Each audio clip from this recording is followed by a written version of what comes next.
100 बार तमन्ना से उतरे हैं गहरे पानी में, कि 100 बार तमन्ना से उतरे हैं गहरे पानी में, अपने इस समाज की प्यास को बुझा के रहेंगे। और जो सर कभी झुके तो नहीं थे, दबाए गए थे, उन सरों को फिर से उठा के रहेंगे। और अंधेरों में रहकर उजाला भूल गए हैं जो, कि अंधेरों में रहकर उजाला भूल गए हैं जो, उन घरों में फिर से चिराग जलाकर रहेंगे, उन घरों में फिर से चिराग जलाकर रहेंगे। जो लोग ये कहते हैं कि डॉक्टर बाबा साहेब अम्बेडकर किसी एक जाति, किसी एक समुदाय के नेता हैं, या डॉक्टर बाबा साहेब अम्बेडकर ने किसी एक समुदाय के लिए काम किया है, तो मैं ऐसे लोगों को हरामखोर कहने का काम करूंगा। और मैं उनसे ये कहूंगा कि जातियां अलग हो सकती हैं, लेकिन महिलाएं तो हर जाति और धर्म में होती हैं, महिलाएं तो हर वर्ग में होती हैं। अरे महिलाएं तो ब्राह्मणों में भी होती हैं, महिलाएं तो क्षत्रियों में भी होती हैं, महिलाएं तो वैश्यों में भी होती हैं, महिलाएं शूद्रों में भी होती हैं। और अगर उस महिला को आज IAS, IPS, PCS, जज, डॉक्टर, बैरिस्टर, कलेक्टर, इंजीनियर, यहाँ तक कि आज एक महिला को इस देश का प्रधानमंत्री बनने का अधिकार भी दिया, तो मेरे बाप डॉक्टर बाबा साहेब अम्बेडकर ने दिया, चाहे वो किसी भी जाति और धर्म की थी। क्योंकि अभिषेक महज लोगों को इकट्ठा करने के लिए, या कोई भीड़ करने के लिए, या कोई जलसा करने के लिए समाज के बीच नहीं घूम रहा है। हम लोग इसलिए घूम रहे हैं कि समाज के नौजवानों को एक नई दिशा दे सके, और जिस संकल्प के साथ हम बाहर हैं उसको कर सकें। आज हम आपके बीच क्यों आए? 100 बार तमन्ना से उतरे हैं गहरे पानी में, कि 100 बार तमन्ना से उतरे हैं गहरे पानी में, अपने इस समाज की प्यास को बुझा के रहेंगे।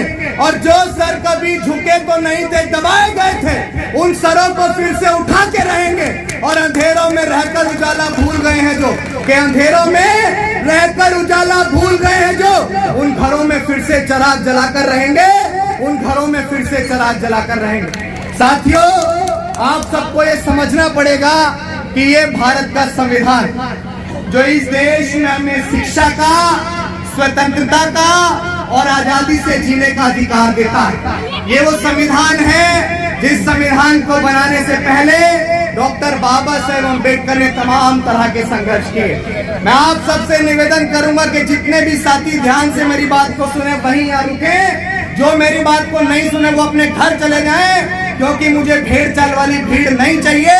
मुझे डॉक्टर बाबा साहेब अम्बेडकर, फूले, शाहू और कांशीराम के मिशन को समर्पित एक एक कार्यकर्ता और एक एक नौजवान चाहिए। साथियों, डॉक्टर बाबा साहेब अम्बेडकर ने जो संविधान बनाया, जो संविधान 2 साल 11 महीने 18 दिन के अंदर बाबा साहेब अम्बेडकर ने बनाया, आप सबको ये समझना पड़ेगा कि उस संविधान को बनाने से पहले डॉक्टर बाबा साहेब अम्बेडकर ने क्या क्या त्याग, क्या क्या समर्पण और क्या क्या बलिदान किया।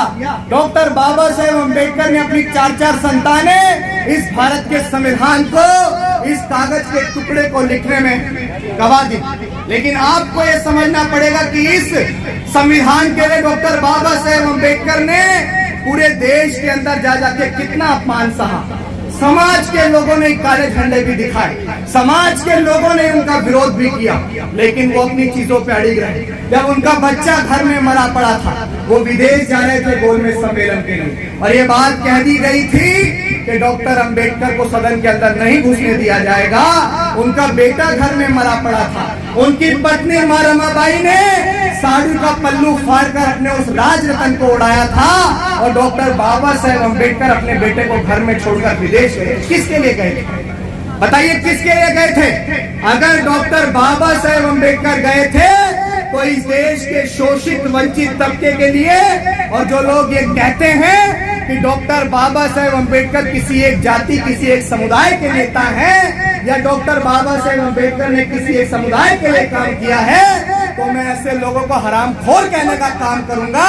और मैं उनसे ये कहूंगा कि जातियां अलग हो सकती हैं, लेकिन महिलाएं तो हर जाति और धर्म में होती हैं, महिलाएं तो हर वर्ग में होती हैं। अरे महिलाएं तो ब्राह्मणों में भी होती हैं, महिलाएं तो क्षत्रियों में भी होती हैं, महिलाएं तो वैश्यों में भी होती हैं, महिलाएं शूद्रों में भी होती हैं। और अगर उस महिला को आज IAS, IPS, PCS, जज, डॉक्टर, बैरिस्टर, कलेक्टर, इंजीनियर, यहाँ तक कि आज एक महिला को इस देश का प्रधानमंत्री बनने का अधिकार भी दिया तो मेरे बाप डॉक्टर बाबा साहेब अम्बेडकर ने दिया, चाहे वो किसी भी जाति और धर्म की थी।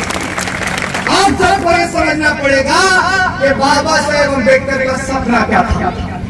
हाथ उठा के बताओ, जिस महापुरुष ने आपको मान सम्मान का जीवन देने के लिए अपनी 4 संतानें कुर्बान कर दी, जो महापुरुष विदेश में पढ़ता हो लेकिन उसकी बीवी यहाँ देश में रहकर गोबर पाथती हो, दूसरों के घरों का झूठन मांझती हो और उसके बच्चे घर में बीमारी के कारण, कुपोषण के कारण, भूखमरी के कारण मर जाते हो, उस महापुरुष का क्या लालच रहा होगा?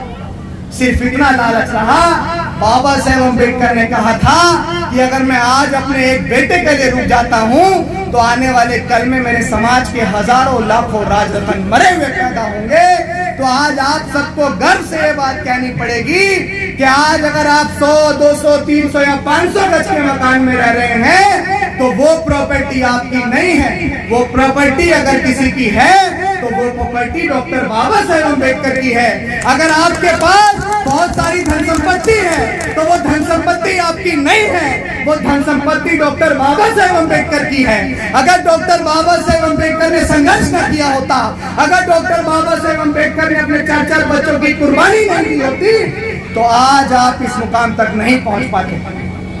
साथियों, अब आप मुझे बताओ कि जब हमारे महापुरुषों ने काम किया, बाबा साहेब अम्बेडकर ने भारत का संविधान बनाकर आपको वोट का अधिकार दिया। क्या अधिकार दिया? वोट का अधिकार दिया।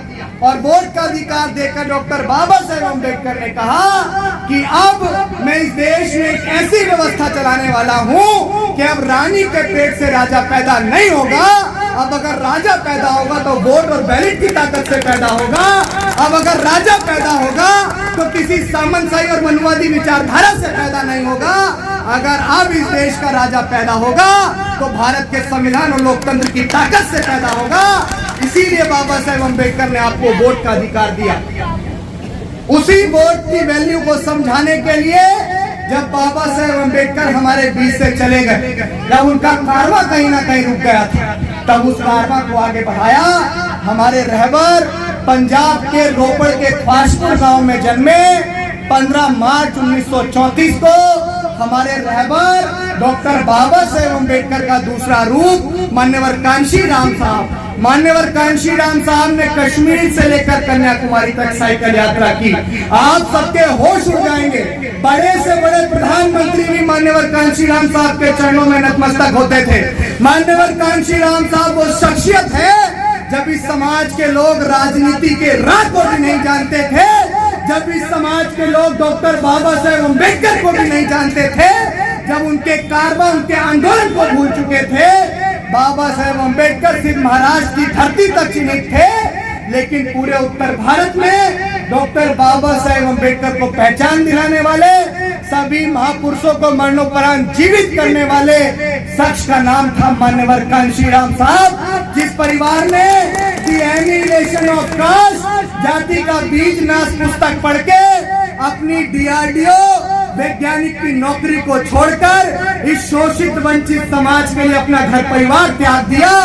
इस समाज के लिए आजीवन अविवाहित रहे, उन्होंने अपना घर परिवार छोड़ दिया और वो इस साइकिल से गांव गांव, गली गली, कूचे कूचे इस समाज को जगाने के लिए निकल गए। और मान्यवर कांशी राम साहब ने सबसे पहले बामसेव बनाया, फिर मान्यवर कांशी राम साहब ने दलित शोषित समाज संघर्ष समिति DS4 बनाया, और फिर मान्यवर कांशी राम साहब ने, जिसने इस उत्तर प्रदेश के अंदर 4 बार सरकारें बनाई, मान्यवर कांशी राम साहब ने साल 1984 को 14 अप्रैल को बहुजन समाज पार्टी का निर्माण किया।